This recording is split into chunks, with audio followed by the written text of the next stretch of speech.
औज़ुबिल्लाहि मिनश्शैतानिर्रजीम बिस्मिल्लाहिर्रहमानिर्रहीम क़ुल इन कानत लकुमुद्दारुल आखिरतु इंदल्लाहि खालिसतन मिन दुनिन्नास फतमन्नउल मौत इन कुंतुम सादिक़ीन वलन यतमन्नहु अबदन बिमा क़द्दमत ऐदीहिम वल्लाहु अलीमुम बिज़्ज़ालिमीन। सदक़ल्लाहुल अज़ीम। అనంత కరుణమయుడు, అపార కృపాశీలుడు, పాలకుడు, పోషకుడు, సర్వలోక ప్రభు అయిన అల్లాహ్ శుభనామంతో ప్రారంభిస్తున్నాను. సోదరులారా, సోదరీమణులారా, అయ్యలారా, అమ్మలారా, అస్సలాము అలైకుం రహమతుల్లాహి వబరకాతుహు. సర్వలోక ప్రభు అయిన అల్లాహ్ మన అందరి జీవితాలలో శాంతిని, శుభాలను, కారుణ్యాన్ని కురిపించునుగాక. ఆమీన్. ఇంతవరకు మీ ముందు మానవ మహోపకారి, మహాప్రవక్త, దేవుని అంతిమ ప్రవక్త అయిన ముహమ్మద్ సల్లల్లాహు అలైహి వసల్లం వారి మీద విశ్వప్రభు అల్లాహ్ అవతరింపజేసినటువంటి చివరి మానవ మార్గదర్శక గ్రంథం దివ్య ఖురాన్ నుండి 2వ అధ్యాయం 94వ వాక్యం యొక్క అరబీ మూలంను పఠించడం జరిగింది. దీని అనువాదం, దైవం ఈ విధంగా సెలవిస్తున్నాడు: ఓ ప్రవక్త, మీరు వారిని ఈ విధంగా అడగండి, ఒకవేళ అల్లాహ్ వద్ద పరలోక నివాసము మానవుల అందరికీ కాకుండా కేవలము మీకు మాత్రమే ప్రత్యేకమైతే, మీరు ఈ అభిప్రాయంలో సత్యవంతులే అయితే మీరు మరణాన్ని తప్పకుండా కోరండి, కానీ వారు ఎప్పటికీ మరణాన్ని కోరరు అనే విషయాన్ని నమ్మండి. చూడండి సోదరులారా, ఒక విషయం నేను చెప్తున్నాను, సావధానంగా ఆలకించండి. మన చుట్టూ చాలామంది మనకు కనబడుతూ ఉంటారు. దైవభక్తులని, దేవుని మీద భక్తి ఉన్నవారు, భయం ఉన్నవారు, పాప భీతి ఉన్నవారు మనకు చాలామంది కనబడుతుంటారు. అయితే సోదరులారా, నిజంగా ఒక వ్యక్తి దైవం పట్ల విశ్వాసాన్ని కలిగి ఉంటే, దైవం అంటే భయం ఉన్నవాడు అయితే, దైవం అంటే ప్రీతి ఉన్నవాడు అయితే, పాపభీతి ఉన్నవాడు అయితే, పరలోకం ఉన్నది అని విశ్వసించేవాడు అయితే, ఆ విశ్వాసము అతనిలో అనేక మార్పులను తీసుకువస్తుంది. అతని జీవితంలో ఒక మహా విప్లవాన్ని అది తీసుకుని వస్తుంది. అతని జీవితం అంతా కూడా మారిపోతుంది. ప్రప్రథమంగా దైవం పట్ల అతనికి స్పష్టమైనటువంటి ఒక అవగాహన కల్పిస్తుంది ఆ విశ్వాసం. దైవము ఒక్కడు అని, ఈ సృష్టి చరాచర ఈ అండపిండ బ్రహ్మాండాన్ని సృష్టించింది కేవలం ఒకే దైవమని, ఆయన సాటి సమానము లేనివాడని, ఆయన మానవుడు కాడని, మానవుల లాంటి బలహీనతలు లేవని ఒక స్పష్టమైనటువంటి అవగాహన అతనికి ఉంటుంది. ఎవరైతే దైవం ఉన్నాడు అనే విశ్వాసం ఉంటుందో, పాపభీతి ఎవరికైతే ఉంటుందో, మరణానంతర జీవితం ఉన్నది అని ఎవరైతే విశ్వసిస్తాడో, అంతేకాదు సోదరులారా, అతని నైతిక జీవితం అంతా కూడా మారిపోతుంది. అతను సమాజాన్ని ఉద్ధరించేవాడుగా మారతాడు. తన సాటి సోదరుల పట్ల అతను ఆ ప్రేమను, కరుణను కురిపిస్తాడు. అందరి హక్కులను చెల్లించేవాడుగా మారతాడు. కేవలము అతను దైవాన్ని ఆరాధిస్తున్నాను అని చెప్పుకోవడం కాదు, ఆ ఆచరణ, ఆ విశ్వాసము అతని అమలులో, అతని ఆచరణలో కనబడుతుంది. ఇది నిజమైనటువంటి విశ్వాస యొక్క లక్షణం అన్నమాట. ఈ విధమైనటువంటి మార్పును ఆ విశ్వాసం తీసుకురావాలి. ఒకవేళ తీసుకురాలేదనుకోండి, అది కేవలము ఆ మాటల వరకే ఆ విశ్వాసం. కాబట్టి ఇంకా అతనిలో ఎటువంటి పెను మార్పులను అది తెస్తుందంటే, అతను సమాజం గురించి ఆలోచించేవాడుగా మారతాడు, తల్లిదండ్రుల హక్కులు నిర్వర్తించేవాడుగా మారతాడు, భార్యాబిడ్డల హక్కులు, సాటి మానవుల యొక్క హక్కులు, ఈ విధంగా ఒక ఉన్నతమైనటువంటి మానవుడిగా అతను మారతాడు. మరి ఈ విషయాన్ని గురించి బైబిల్ గ్రంథంలో క్రీస్తు యేసు చెప్తారు, నన్ను చూచినవాడు తండ్రిని చూచినట్టే అంటారు. అంటే నన్ను చూసినవాడు దేవుణ్ణి చూచినట్టే. దీని అర్థం ఏమిటంటే దేవునిలో ఉండే సకల సుగుణాలన్నీ కూడా ఒక మనిషిలో రావాలి అన్నమాట. దైవము కరుణామయుడు, ఆ కరుణ మనిషిలో ఉండాలి. దైవము క్షమించేవాడు, కాబట్టి మనిషిలో కూడా ఆ క్షమాగుణం రావాలి. దైవము ఉన్నతమైనటువంటి మంచి గుణముల యొక్క నిలయం, కాబట్టి మనిషిలో కూడా అటువంటి గుణాలు రావాలి. అప్పుడు మాత్రమే విశ్వాసం పరిపూర్ణమవుతుంది. మరి ఇటువంటిదే ఒక విషయము భగవద్గీత గ్రంథంలో కూడా మనకు కనబడుతుంది. మరి ఎవరైతే మరణించే వరకు కూడా నన్నే స్మరిస్తూ ఉన్నాడో వాడు యోగి అనబడతాడు అని చెప్పేసి 8వ అధ్యాయంలో ఒక శ్లోకం కనబడుతుంది. అంటే మరణించే వరకు కూడా, అంటే తనకు మరణకాలం సంభవించే వరకు కూడా ఎవరైతే దైవాన్ని విశ్వసిస్తూ ఉంటాడో, ఇదే విషయాన్ని అంతిమ గ్రంథం ఖురాన్లో కూడా చెప్పడం జరిగింది. వలా తమూతున్న ఇల్ల వంతు ముస్లిము, మీకు మరణము విశ్వాస యొక్క స్థితిలో ఉండాలి, అవిశ్వాస స్థితిలో ఉండకూడదు.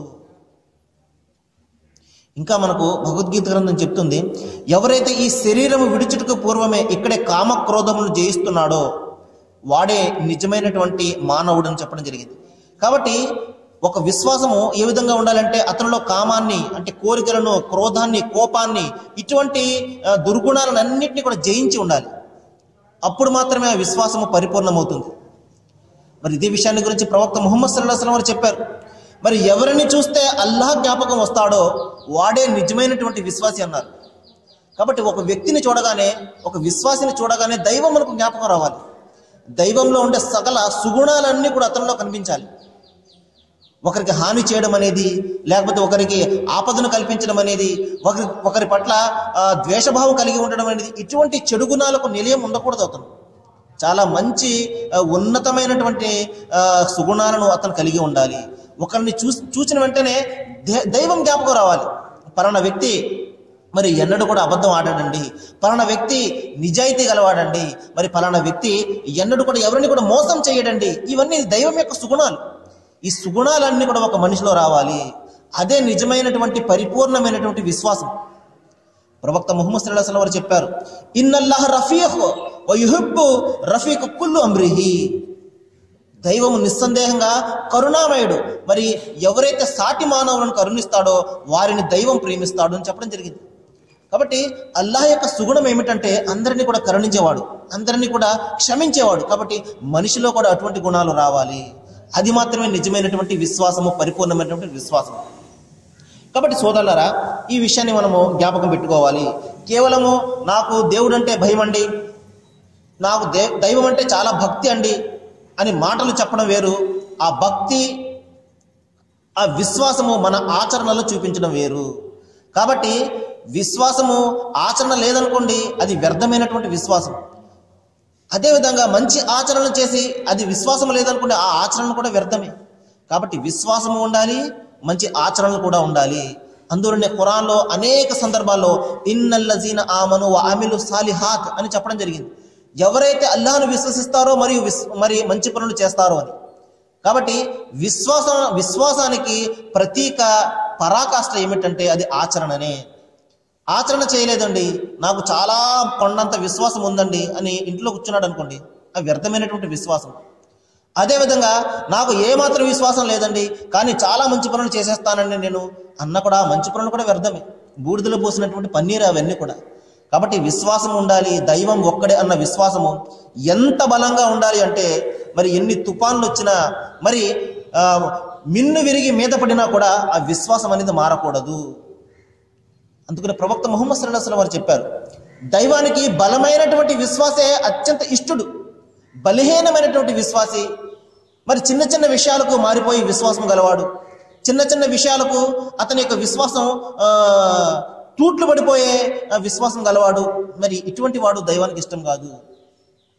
బలమైనటువంటి విశ్వాసి ఎలాంటి విశ్వాసి అంటే అతని పాదాల కింద భూమి కంపించిపోయినప్పటికీ కూడా, ఆకాశం విరిగి అతని నెత్తి మీద పడ్డప్పటికీ కూడా దైవం పట్ల అతనికి విశ్వాసం మారదు, దైవం ఒక్కడే అన్న విశ్వాసం మారదు, ఆయన కంటికి కనిపించడు అన్న విశ్వాసం అతనికి ఎంత మాత్రం కూడా మారదు.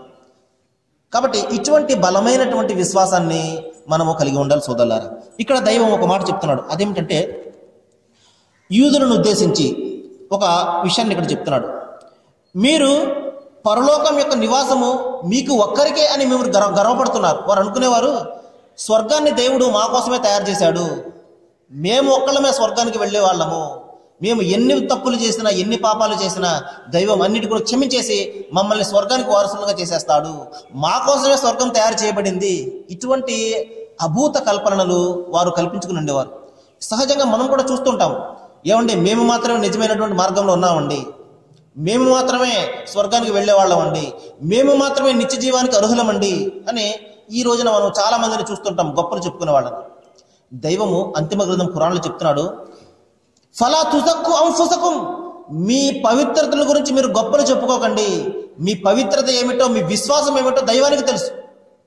కాబట్టి మనిషి ఏదైతే బహిర్గతంగా కనబడుతుందో అది మాత్రమే ఎరుగుతాడు, అది మాత్రమే తెలుసుకుంటాడు మనిషి. అతని మనసులో ఉన్నటువంటి సంకల్పం ఏమిటి, అతని ఉద్దేశం ఏమిటి అనేది మనిషి ఎరగడు. అన్నీ కూడా ఉద్దేశాలను లోపల ఉన్నటువంటి మనస్తత్వాన్ని తెలిసినవాడు దైవం. కాబట్టి హృదయంలో అంతరేంద్రియమును పరిశీలించేవాడను నేను అని చెప్పేసి బైబిల్ గ్రంథం చెప్తుంది. కాబట్టి సోదరులారా, మన విశ్వాసం గురించి మనం గొప్పలు చెప్పుకోవాల్సిన అవసరం ఎంత మాత్రం కూడా లేదు. మన విశ్వాసం ఎలాంటిదో, అది ఎంత బలమైనదో ఆ దైవానికే తెలుసు. కాబట్టి మన పని ఏమిటంటే మన ఆచరణ చేయడమే. కాబట్టి ఇక్కడ ఆ యూదులు చేసే పని ఏంటంటే, స్వర్గము మా కోసమే తయారు చేయబడింది, మేము ఎన్ని తప్పులు చేసినా ఎన్ని పాపాలు చేసినా దైవాన్ని ఏ విధంగా మేము అవమానం చేసినా కూడా స్వర్గము మా కోసమే అది దాచిపెట్టబడింది అని చెప్పేసి వారు గర్వపడుతుంటారు. అప్పుడు దైవం ఈ విధంగా అంటున్నాడు, ఒకవేళ మీరు అంటున్నది నిజమైతే మీరు ఇప్పుడే చచ్చిపోండి, మీరు ఇప్పుడే మరణాన్ని కోరండి. ఎందువల్లంటే మరణం తర్వాత మీకు లభించేది శాశ్వతమైన స్వర్గమే కదా, మీరు ఆ విధంగా కోరుతున్నారు కదా, చచ్చిపోండి మీరు. చూడండి దైవం చెప్తున్నాడు. కానీ వారు అంటారు, వారు ఎన్నడూ కూడా మరణాన్ని కోరరు. ఎందువలనంటే సోదరులారా, మనము ఏం చేస్తున్నామో, మన మనసు ఏమిటో, మన సంకల్పం ఏమిటో ప్రజలకు తెలియకపోవచ్చు, కానీ మనకు తెలుస్తుంది, మన దైవానికి తెలుస్తుంది. కాబట్టి వారు తమ చేతులతో ఏదైతే సంపాదించారో వారికి తెలుసు చెడు సంపాదిస్తున్నామని, అందుకని వారు మరణాన్ని కోరరు. దైవం అంతిమ గ్రంథం ఖురాన్లో చెప్తున్నాడు, మీరు ఏదైతే చేస్తారో మీ చేతులతోటి అవన్నీ కూడా ప్రత్యక్షంగా మీరు చూసే రోజు ఒకటి రాబోతున్నది. ఫమయ్య అమల్ మిస్కాల జర్రతిన్ ఖైరయ్యరా వమయ్య అమల్ మిస్కాల జర్రతిన్ షర్రయ్యరా. మీరు చేసిన ప్రతి చిన్న పని కూడా నమోదు చేయబడుతుంది, ప్రతి పెద్ద పని కూడా నమోదు చేయబడుతుంది. మనసులో ఒకరి పట్ల మనము కుతంత్రాలను కాపట్యాన్ని కల్పించుకుని మనసులో ఎవరైనా తిట్టుకుంటాం, అది ప్రజలకు తెలియదు, దైవానికి మనకు మాత్రమే తెలుసు. దానిని కూడా లెక్క తీసుకుంటాడు దైవం. మరి దారిలో పోతే చిన్న ముళ్ళు కనిపించింది, అరే ఎవరైనా తొక్కితే అది వారికి గాయం చేస్తుందని చెప్పేసి ఆ ఉద్దేశంతో ఆ ముళ్ళుని తీసుకువెళ్ళి మీరు పక్కన పడేశారు, అది కూడా లెక్కలోనికి తీసుకుంటాడు దైవం. కాబట్టి ప్రతి చిన్న విషయాన్ని లెక్కలోనికి తీసుకుంటాడు, ప్రతి పెద్ద విషయాన్ని లెక్కలోకి తీసుకుంటాడు. ఇప్పుడు మనకు తెలియదు అవన్నీ కూడా ఇక్కడ, ఎందుకంటే ఇక్కడ కర్మలు ఆచరించే స్థలం మాత్రమే, ఫలితాన్ని పొందే స్థలం ఇది కాదు సోదరులారా. ఇది పరీక్షా ప్రపంచమే. ఈ ప్రపంచం మనం అందరం కూడా పరీక్షలు రాస్తున్నాము. ఒక్కొక్కరికి ఒక్కొక్క విధంగా పరీక్ష ఉంటుంది. ఒక్కొక్కరికి పెద్ద పరీక్షలు ఉంటాయి, ఒక్కొక్కరికి చిన్న పరీక్షలు ఉంటాయి. ఎవరికి ఏ శక్తి ఉన్నదో దైవం ఆ విధంగానే పరీక్షిస్తాడు. ఒకరికి డబ్బులు ఇచ్చి పరీక్షిస్తాడు, ఒకరికి బీదరికాన్ని ఇచ్చి పరీక్షిస్తాడు, ఒకరికి సంతానాన్ని ఇచ్చి పరీక్షిస్తాడు, ఒకరికి సంతానం లేకుండా పరీక్షిస్తాడు. ఈ విధంగా ప్రతి వ్యక్తి కూడా ఇక్కడ పరీక్షలు ఎదుర్కొంటూనే ఉన్నాడు. కాబట్టి ఇక్కడ రిజల్ట్, ఇక్కడ ఫలితం మనకు రాదు. ఫలితం అనేది మరణం తర్వాత మనకు వచ్చేది. కాబట్టి సోదరులారా, ఇది పరీక్షా ప్రపంచము, ఇది మనం జ్ఞాపకం పెట్టుకోవాలి. కాబట్టి మన కష్టాలకు మన నష్టాలకు వెరిసి మనము భయపడిపోయి మన విశ్వాసాన్ని మార్చుకోకూడదు, మన దైవాన్ని మనము మార్చకూడదు సోదరులారా, ఇది జ్ఞాపకం పెట్టుకోవాలి. కాబట్టి దైవం ఇక్కడ నిర్దేశిస్తున్నాడు, స్వర్గం గ్యారంటీ అని మీరు భావిస్తున్నారు కదా, అయితే మీరు మరణాన్ని కోరండి. మరొక సందర్భంలో అంతిమ గ్రంథం ఖురాన్లో ఈ యూదులను ఉద్దేశించి దైవం ఒక మాట చెప్తున్నాడు, యా అయ్యుహల్లజీన హాదు ఇన్ జఅంతుమ్ అన్నకుమ్ ఔలియా లిల్లాహి మిన్ దూనిన్ నాస్ ఫతమన్నవుల్ మౌత ఇన్ కుంతుమ్ సాదిఖీన్. మీరు అంటున్నారు కదా, దైవానికి మేము అత్యంత ఇష్టలము, దేవుని పుత్రులము మేమందరం కూడా, దేవుని బిడ్డలము మేమందరం కూడా అని మీరు భావిస్తున్నారు కదా, అలాగైతే మీరు మరణాన్ని కోరండి. ఎందువలనంటే మరణం తర్వాత మీకు లభించేది స్వర్గమే కదా. మీకు అంత కాన్ఫిడెన్స్ ఉన్నట్లయితే, అంత నమ్మకం ఉన్నట్లయితే ఇప్పుడే మీరు మరణాన్ని కోరండి. కానీ మీరు మరణాన్ని కోరరు. మీరు ఎందువలనంటే మీరు ఏదైతే చేస్తున్నారో దాని ఫలితం మీకు తెలుసు. మీరు మంచి చేస్తున్నారో చెడు చేస్తున్నారో ఇదంతా కూడా మీకు తెలుసు. కాబట్టి మీరు ఎన్నడూ కూడా మరణాన్ని కోరరు. వారిలో ప్రతి ఒక్కరు కూడా 1000 సంవత్సరాల జీవితం గడపాలని వారు కోరుకుంటారు. 1000 సంవత్సరాలు. అందుకని యూదులు వారికి మరణం అంటే చాలా అసహ్యం. మరణించడం ఎంత మాత్రం కూడా వారికి ఇష్టం ఉండదు. ఎలాగైనా సరే 1000 సంవత్సరాలు బతకాలి మేము అని చెప్పేసి కోరుకుంటుంటారు. దైవం ఇక్కడ చెప్తున్నాడు, మీరు ఒకవేళ 1000 సంవత్సరాలు బతికినా కూడా 1001వ సంవత్సరంలో అయినా చచ్చిపోతారు కదా మీరు, అప్పుడు నా వద్దకే కదా వస్తారు మీరు. చూడండి సోదరులారా, మన జీవితం ఇక్కడ మనం ఎన్ని గొప్పలు పోతుంటాము. దైవం చెప్తున్నాడు, ఇన్నమల్ హయాతు దున్యా వలైబు వలహ, ఈ జీవితము ఒక బాహ్య పటాటోపము, ఒక కాలక్షేపము, వజీనతు, ఒక మేకప్ లాంటిది. చూడండి, మనం ముఖానికి పౌడర్ కొట్టుకుంటాం, కొద్దిసేపు అయిన తర్వాత ముఖం కడుక్కోగానే పౌడర్ పోతుంది. అలాగే ఈ ప్రపంచం అంతా కూడా ఒక అట్రాక్షన్, ఒక ఆకర్షణమయం అంతే.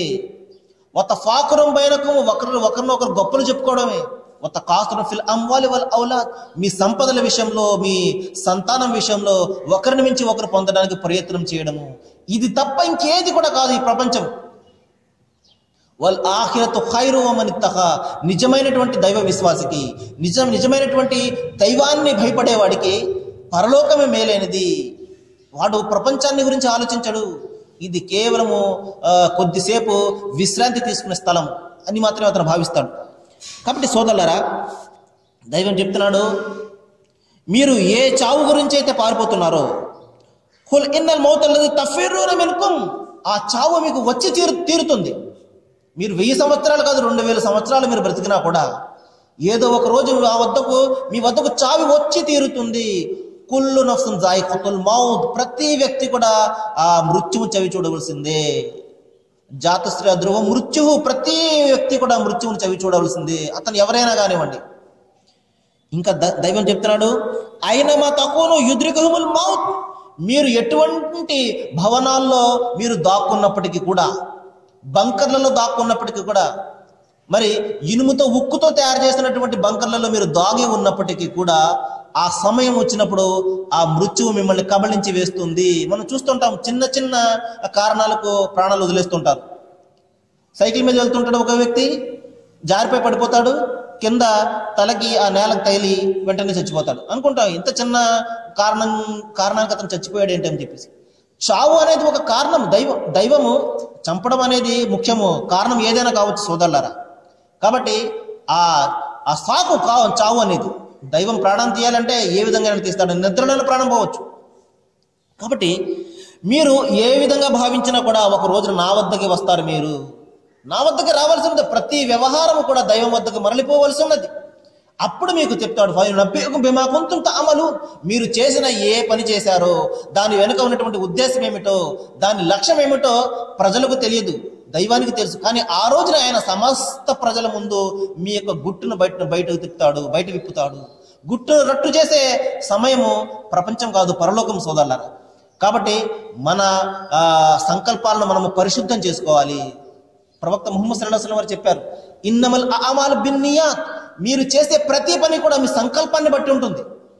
సంకల్పం పరిశుద్ధంగా ఉంటే ఆ అమలు కూడా అంతే పరిశుద్ధంగా ఉంటుంది. మనసులో ఒకటి పెట్టుకుని మనము ప్రజల కోసము, ప్రపంచం కోసం మనం పనిచేసామంటే కొద్దిపాటి గౌరవం ఇక్కడ దక్కుతుంది, కానీ పరలోకంలో ఏది కూడా ఉండదు.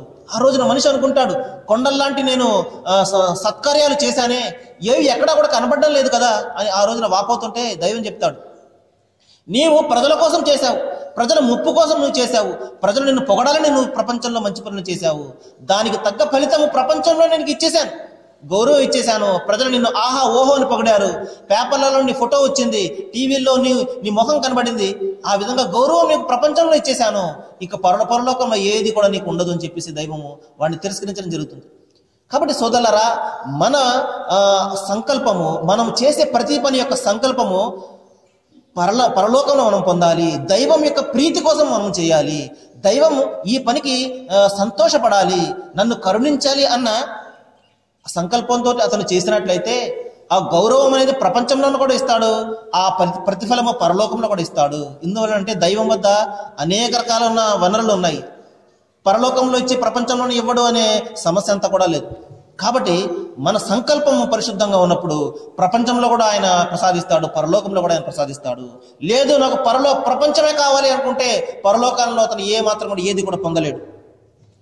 కాబట్టి సోదరులారా, ప్రవక్త ముహమ్మద్ సల్లల్లాహు అలైహి వసల్లం వారు ఒక సందర్భంలో చెప్పారు, మీరు 5 విషయాలు రాకముందు మంచివిగా తలంచండి. అంటే 5 విషయాలు వచ్చే ముందు మరొక 5 విషయాలు చాలా గొప్పవని తలంచండి అన్నారు. అవి ఏమిటంటే, 1 వృద్ధాప్యం రాకముందు యవ్వనాన్ని. యవ్వనంలోని మనిషి ఏదైనా చేయగలడు. ఒక్కసారి ముసలితనం వచ్చిందంటే ఏది కూడా చేసే పరిస్థితి ఉండదు. మనం చూస్తుంటాము, అన్ని కూడా అయిపోయి రిటైర్ అయిపోయిన పరిస్థితుల్లో ఇంకా కాళ్ళకు ఏమంటారు, చావుకి కాళ్ళు చాపుకొని కూర్చున్న వయసులో అప్పుడు దైవం జ్ఞాపకం వస్తాడు. అప్పుడు మస్జిద్కి వస్తుంటారు, లేకపోతే వేరే దగ్గరికి వెళ్తుంటారు. చూడండి, మరి 60 సంవత్సరాలు వచ్చే వరకు కూడా అతనికి దైవం జ్ఞాపకం రాడు. 60 సంవత్సరాలు వచ్చిన తర్వాత ఇంకా ఏమి కూడా పని ఉండదు, చూసారా, అప్పుడు దైవం జ్ఞాపకం వస్తాడు. ప్రవక్త ముహమ్మద్ సల్లల్లాహు అలైహి వసల్లం చెప్తున్నారు, మరి వృద్ధాప్యం ముందు యవ్వనాన్ని మీరు మంచిదిగా తలంచండి. ఆ యవ్వనం వృద్ధాప్యం వచ్చిందంటే మీరు చేసేది ఏది కూడా ఉండదు. ఆ తర్వాత వ్యాధి రాకముందే ఆరోగ్యాన్ని మీరు మంచిదిగా తలంచండి. వ్యాధి వచ్చేస్తే ఏది కూడా చేయలేము. మరి 6 అడుగుల ఆజానుబాహుడు కూడా జ్వరం వచ్చేస్తే మరి ఏమాత్రం కూడా పనికి రాకుండా పడిపోతాడు మంచం మీద. కాబట్టి వ్యాధి వచ్చేసి మిమ్మల్ని కబళించేసే టైం వరకు మీరు వేచి చూడకండి, ఆరోగ్యంగా ఉన్నప్పుడు ఏదైనా చేయండి అన్నారు. ఇంకా లేమి వచ్చి ఆక్రమించుకునే ముందు కలిమిని మీరు మంచిదిగా తలంచండి. డబ్బులు లేకపోతే ఏది కూడా ఇక్కడ చేయలేము సోదరులారా. ప్రతి పని కూడా డబ్బుతోనే ముడిపడి ఉంటుంది. మనం ఏదైనా ఇతరులను ఆదుకోవాలన్నా కూడా డబ్బుతోనే ముడిపడి ఉంటుంది. కాబట్టి విచ్చలవిడిగా ఖర్చు పెట్టేసి తర్వాత డబ్బంతా కూడా అయిపోయింది అనుకునే కంటే, కలిమి ఉన్నప్పుడే, దీపం ఉండగానే ఇల్లు చక్కబెట్టుకోవాలి, కలిమి ఉన్నప్పుడే నువ్వు దైవం యొక్క పనులు చేయాలని చెప్పేసి ప్రవక్త ముహమ్మద్ సల్లల్లాహు అలైహి వసల్లం చెప్పారు. ఇంకా పని వచ్చి మిమ్మల్ని ఆక్రమించుకునే ముందే తీరికను మీరు మంచిదిగా తలంచండి. పనులన్నీ వచ్చేసి ఇంకా బిజీ అయిపోతే మనం ఏది కూడా చేయలేము. ఇక చివరిది, మృత్యువు రాకముందే జీవితాన్ని మీరు మంచిదిగా తలంచండి. మృత్యు వచ్చేసింది, ఇంకా ఏం చేసేది? ఏమి కూడా చేయలేము సోదరులారా. అందుకే నేను ప్రతిసారి కూడా ఇదే చెప్తున్నాను, బొందులో ప్రాణం ఉన్నంత వరకు మనకు అవకాశము. ఒక్కసారి బొందు నుండి ప్రాణం వెళ్ళిపోయిందంటే మనం ఎంత మొత్తుకున్నా కూడా తిరిగి వచ్చే పరిస్థితి లేదు. కాబట్టి మనం ఏదైనా చేయాలన్నా, ఏదైనా మనం చెప్పాలన్నా కేవలము జీవితం ఉన్నంత వరకే. సోదరులారా, ఈ రోజున శుక్రవారం, మరి ఈ రోజున 9 నుండి 9:30 వరకు సిసిసి ఛానల్లో ఇస్లాం సందేశము, ఖురాన్ సందేశం అనే ప్రోగ్రాం రాబోతున్నది. ఈ రోజు అంశము మరి ముక్క చక్కలైపోయినటువంటి ఈ మానవ సమాజాన్ని కలిపే మహత్తరమైనటువంటి ఒక మార్గాన్ని అంతిమ గ్రంథం ఖురాన్లో దైవం సెలవిచ్చాడు. అదే మానవత్వము. మానవులందరికీ కూడా దైవం ఒక్కడే, మానవులందరూ కూడా సమానమే అన్న అంశము ఈ రోజున ఈ విధంగా ప్రసారం కాబోతున్నది. మరి మీ అందరికీ కూడా నేను విజ్ఞప్తి చేస్తున్నాను, మీ అమూల్యమైనటువంటి సమయాన్ని కొద్దిసేపు వెచ్చించండి. మంచి మంచి విషయాలు అందులో వస్తాయి. మీరు ఆలోచించండి, పరిశీలించండి, పరిశోధించండి. మీ ఏ సందేహం వచ్చినా కూడా ఆ పక్కన ఫోన్ నెంబర్ ఉంటుంది, దానికి మీరు ఫోన్ చేసి మీ యొక్క సందేహాలు తీర్చుకోండి. ఇంకా తద్వారా ఇంకా మరింత జ్ఞానాన్ని మీరు పెంచుకొని దైవాన్ని గురించి తెలుసుకోండి, ఆయనను ఆరాధించండి. తద్వారా భయంకరమైనటువంటి నరకం నుండి రక్షింపబడే అవకాశం అప్పుడు మాత్రమే లభిస్తుంది. నేను దైవాన్ని ప్రార్థిస్తున్నాను, ఏ విషయాలైతే ఇక్కడ నేను చెప్తున్నానో వీటి మీద మనం ఆచరణ చేసేలాగా, ఆలోచన చేసేలాగా దైవము మీకు, నాకు, మనందరికీ కూడా సన్మార్గాన్ని ప్రసాదించుగాక. వాఖిరు దవానా అనిల్ హమ్దులిల్లాహి రబ్బిల్ ఆలమీన్.